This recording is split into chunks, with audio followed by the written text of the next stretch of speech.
श्रीमद भागवत महापुराणम स्कंद 5 अध्याय 24 राहू इत्यादींची स्थिती आणि अतल इत्यादी खालच्या लोकांचे वर्णन।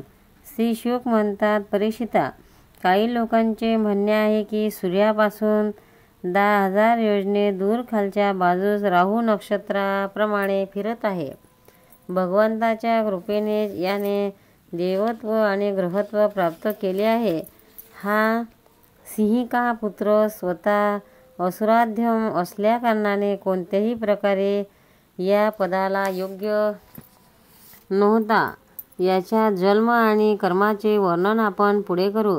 सूर्याचा हा जो अत्यंत तप्त गोल आहे त्याचा विस्तार 10,000 योजने सांगितला जातो। याचप्रमाणे चंद्रमंडळाचा विस्तार 12,000 योजने आहे आणि राहूचा 13,000 योजने आहे। राहू अमृतपानाच्या वेळी सूर्य आणि चंद्र यांच्यामध्ये देवाच्या वेशात येऊन बसला। त्यावेळी सूर्य आणि चंद्राने याचे गुपित फोडले होते। ते वैर लक्षात ठेवून हा अमावस्येच्या आणि पौर्णिमेच्या या दिवशी यांच्यावर आक्रमण करतो। हे पाहून भगवंतांनी सूर्य आणि चंद्र यांच्या रक्षणासाठी त्या दोघांच्या जवळ आपले प्रिय आयुध सुदर्शन चक्र ठेवले आहे। ते नेहमी फिरत असते, म्हणून राहू त्याच्या असह्य तेजाने उद्विग्न आणि आश्चर्यचकित होऊन थोडा वेळ त्याच्या समोर राहून पुन्हा मागे फिरतो। या त्याच्या थांबण्यातच लोक ग्रहण म्हणतात। राहूच्या 10,000 योजने खालील बाजूस सिद्ध, चारण आणि विद्याधर यांची स्थाने आहेत। त्यांच्या खालच्या बाजूस जिथपर्यंत वायूची गती आहे आणि ढग दिसतात तो अंतरिक्ष लोक आहे।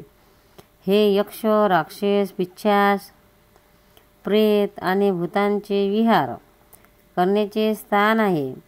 यांच्या खाली 100 योजने अंतरावर ही पृथ्वी आहे। हंस, गिधाडे, ससाने, गरुड इत्यादी प्रमुख पक्षी जिथपर्यंत उडू शकतात तिथपर्यंत हिची सीमा आहे। पृथ्वीचा विस्तार आणि स्थिती यांचे वर्णन झालेच आहे। त्याच्याही खाली अतल, वितल, सुतल, तलातल, महातल, रसातल आणि पाताळ नावाची 7 भूविवरे, भूगर्भातील बिळे किंवा लोक आहेत।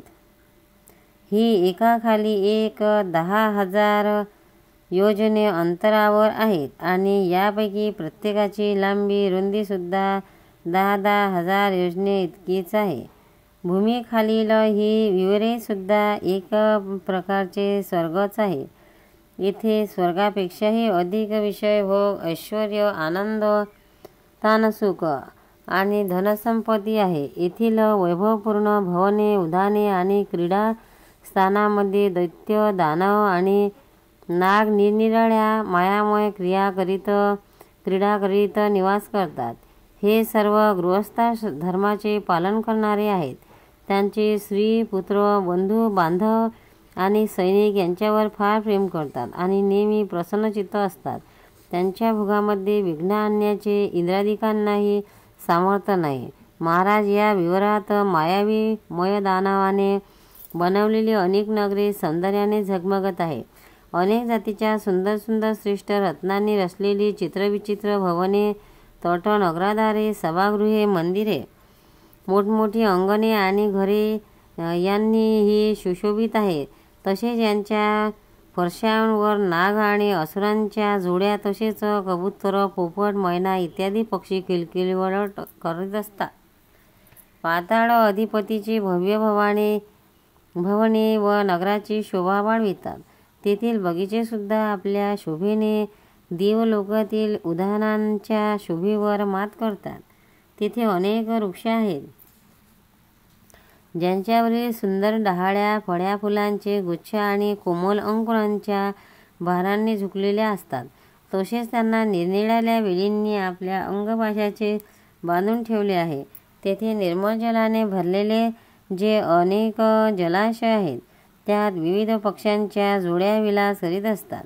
या वृक्षाच्या आणि जलाशयाच्या सौंदर्याने ती उद्याने अतिशय शोभून दिसतात। त्या जलाशयात राहणारे मासे जेव्हा क्रीडा करीत असतात घुसळी मारतात तेव्हा त्यातील पाणी खळगाळते. त्याचबरोबर पाण्यावर उमगलेली कमळे, कुमुदे, नीलकमळे, कहारे, लाल कमळे आणि शतपत्र इत्यादींचे तळवेसुद्धा हलू लागतात. या कमळाच्या वनात राहणारे पक्षी विश्रांत क्रीडा करीत निराळे अतिशय गोड आवाज काढीत असतात. ते ऐकून मन आणि इंद्रियांना अतिशय आनंद होतो. त्याच वेळी सर्व इंद्रियांमध्ये आनंदाचे भरते येते. तेथे सूर्याचा प्रकाश पोचत नाही, म्हणून दिवस-रात्र अशा कालविभागाचीही भीती वाटत नाही. तेथील संपूर्ण अंधकाराला मोठमोठ्या नागांच्या मस्तकावरील मणीच दूर करतात. येथे राहणारे लोक दिव्य औषधी, रसायने, अन्न, पाणी, स्नान इत्यादीचे सेवन करतात. त्यांना मानसिक किंवा शारीरिक रोग होत नाही.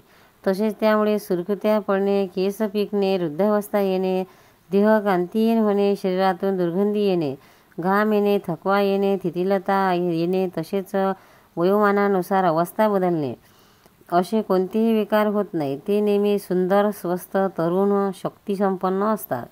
भगवंताच्या तेजस्वी सुदर्शन चक्राशिवाय त्या पुण्यपुरुषांचा अन्य कोणत्याही साधनांचा मृत्यू होऊ शकत नाही.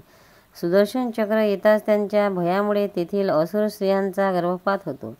अतल लोकांमध्ये माया दानवाचा पुत्र बल नावाचा असुर राहतो. त्याने 96 प्रकारच्या माया रचल्या आहे. त्यापैकी काही माया आजसुद्धा मायावी पुरुषाच्या ठिकाणी आढळतात. त्याने एकदा जांभाई दिली होती. त्याचवेळी त्याच्या मुखातून स्वरीनी फक्त आपल्या वर्णाच्या पुरुषाशी रममाण होणारी कामिनी, अन्य वर्णाच्या पुरुषांशी सुद्धा समागम करणारी अशी पुच्छली, अत्यंत चंचल स्वभावाची अशा 3 प्रकारच्या स्त्रिया उत्पन्न झाल्या. या त्या लोकी राहणाऱ्या पुरुषांना हटक नावाचा रस पाजून करण्यासाठी समर्थ बनवित असतात आणि नंतर त्याच्याबरोबर आपल्या हावभाव, युद्ध, चेष्टा, प्रेमळ हास्य, लाप आणि इत्यादी द्वारा यथेष्ट विलास करतात. तो हटक रस पिल्यावर मनुष्य मदांध होतो आणि स्वतःला 10,000 हत्ती इतका बलवान समजून मी ईश्वर आहे, मी सिद्ध आहे अशा प्रकारे बढावा मारू लागतो. त्याच्या खाली वितल लोकांमध्ये भगवान हटकेश्वर नावाचे महादेव आपले पार्षद भूतगणांसह राहतात. ते प्रजापतीच्या सृष्टीच्या बुद्धीसाठी भवानीबरोबर विहार करीत असतात. या दोघांच्या तेजाने तेथे हाटकी नावाची एक श्रेष्ठ नदी निघाली आहे. वायूने प्रज्वलित झालेली अग्नी तिथे पाणी अत्यंत उत्साहाने पितो. तो जो हाटक नावाचे सोने थुंकतो त्यापासून बनवलेले अलंकार दैत्यराजाच्या अंतपुरातल्या स्त्री-पुरुष सर्वजण धारण करतात. वितलाच्या खाली सुतल लोक आहे. महायशस्वी पवित्र कीर्ती विरोचन पुत्र बली तेथे राहतो. भगवंतांनी इंद्राने कल्याण करण्यासाठी अदितीपासून वटुवामना रूपाचे अवतीर्ण होऊन त्याच्यापासून 3 लोक हिरावून घेतले होते. नंतर भगवंताच्या कृपेने त्याच्या या लोकात प्रवेश झाला. तेथे त्याला जशी उत्कृष्ट संपत्ती मिळवली आहे तशीच इंद्रादिकांच्या जवळसुद्धा नाही. म्हणून तो त्याच पूज्यतम प्रभूची आपल्या धर्माप्रमाणे आराधना करीत तेथे आजसुद्धा निर्भयपणे राहतो. संपूर्ण जीवाचे नियंते आणि आत्मस्वरूप परमात्मा भगवान वसुदेवांना पूज्यतम, पवित्रतम सत्पात्र म्हणून आल्यावर त्यांना परम श्रद्धेने आणि आदराने स्थिरचित्ताने बलीने भूमिदान केले. त्यामुळे बलीला सुतल लोकाचे ऐश्वर्य प्राप्त झाले. हे काही त्याचे मुख्य फळ नाही. हे ऐश्वर्य तर नाशिवंत आहे, परंतु ते भूमिदान साक्षात मोक्षाचेच द्वार ठरले. शिंक आल्यावर, पडल्यावर किंवा घसरल्यावर विवश होऊन भगवंताचे एक वेळ नाव घेतल्यानेही मनुष्य सहजपणे कर्मबंधन तोडून टाकतो. परंतु हेच कर्मबंधन योगसाधक अन्य लोक अनेक रुपया यांचा आश्रय घेऊनही मुमुक्षु लोक मोठ्या कष्टाने त्वचित्तच तोडून टाकू शकतात. म्हणून आपले संयमी भक्त आणि ज्ञानी लोकांना स्वस्वरूपात प्रदान करणारे आणि सर्व प्राण्यांचे आत्मा अशा श्री भगवंतांना आत्मभावाने दिलेल्या भूमिदानाचे येथील ऐश्वर हे फळ होऊ शकत नाही. जरी भगवंताने बलीला त्याच्या सर्वस्व दानाच्या बदल्यात आपले विस्मरण करणारे हे मायामय भोग आणि ऐश्वर्यही दिले असते, तरी त्यांनी बळीवर हा अनुग्रह केला असे झाले नसते. दुसऱ्या कोणत्याही उपाय नाही असे पाहून भगवंतांनी याचनेच्या बहाण्याने त्याचे त्रैलोक्याचे राज्य हिरावून घेतले आणि त्याच्याजवळ फक्त त्याचे शरीरच शिल्लक ठेवले आणि वरुणाच्या पाशाने बांधून पर्वताच्या गुहेत फेकून दिल्यावर तो म्हणाला होता, खेदाची गोष्ट आहे की हा देवराज इंद्र आणि सलामतीसाठीच पूर्णपणे नेमलेला बृहस्पती हा मंत्री सार्थ साधण्यात मुळीच कुशल नाही. कारण त्यांनी भगवान उपेंद्राची अवहेलना करून त्याचे दास्य न मागता त्याच्याद्वारा माझ्याकडून हे भोगच मागितले. हे तिन्ही लोक फक्त एक मन्वंतरापर्यंतच राहणार आहेत आणि हे मन्वंतर अनंत काळाच्या फक्त एक अवयव आहे. भगवंताच्या दासामुळे हा तुच्छ भोगाची काय किंमत आहे. भगवंतांनी स्वतःचे वडील हिरण्यकश्यपू यांना मारल्यानंतर आपला पितामह प्रल्हादांनी प्रभूच्या सेवेचाच वर मागितला होता. भगवंत देऊ इच्छित होते तरी त्यांनी त्यांच्यापासून दूर करणारे आपल्या पित्याचे निष्कंटक राज्य नाही घेतले.